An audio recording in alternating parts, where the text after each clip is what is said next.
কিট্টুর প্রথম বছরের জন্মদিনের দিন আমি একটা কুলো এনেছিলাম দশকর্মা ভাণ্ডার থেকে, গঙ্গা মাকে পুজো দেবো বলে।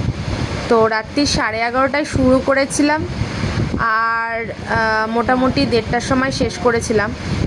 তো আমি এর আগে কোনো দিনও কুলোতে ডিজাইন করিনি, কালার করিনি, তো খুব প্রবলেম হচ্ছিল যেহেতু বাঁশের খাঁচকাটা ছিল। যাই হোক, ফাইনালি অনেক কষ্ট করে করেছিলাম। এর আগে আমি যেহেতু কোনো দিনও কুলোতে কালার করিনি, তাই ভাবছিলাম কিভাবে করব না করব, যাই হোক হয়েছে।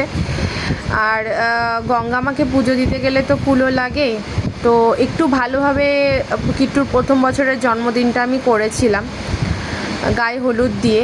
তারপরে 2 দিন পরে আবার গামছা দিয়ে মনে হলো যে একটু ডিজাইন করি, আরও ভালো লাগবে, তাই করেছিলাম।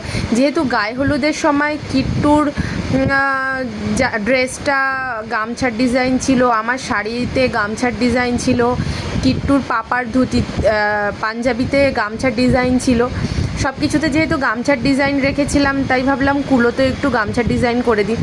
প্রথমে সুতো দিয়ে গামছাটা আমার সেলাই করতে প্রচণ্ড প্রবলেম হয়েছিল, যেহেতু সরু সূচ ছিল, জামা সেলাই করা সূচ দিয়ে করেছিলাম, বাড়ি হাতে ফুটে যাচ্ছিল। যাই হোক, করার পর তারপরে আঠা দিয়ে ওটাকে ফিক্সড করে দিয়েছিলাম, যাতে আর মানে কোনোভাবে উঠে না যেতে পারে, জল লাগলেও যাতে উঠে না যেতে পারে। প্রথমে সেলাই করেছিলাম, তারপরে আঠা দিয়েছিলাম। তো এই যে হচ্ছে কুলোটার ফাইনাল লুকস।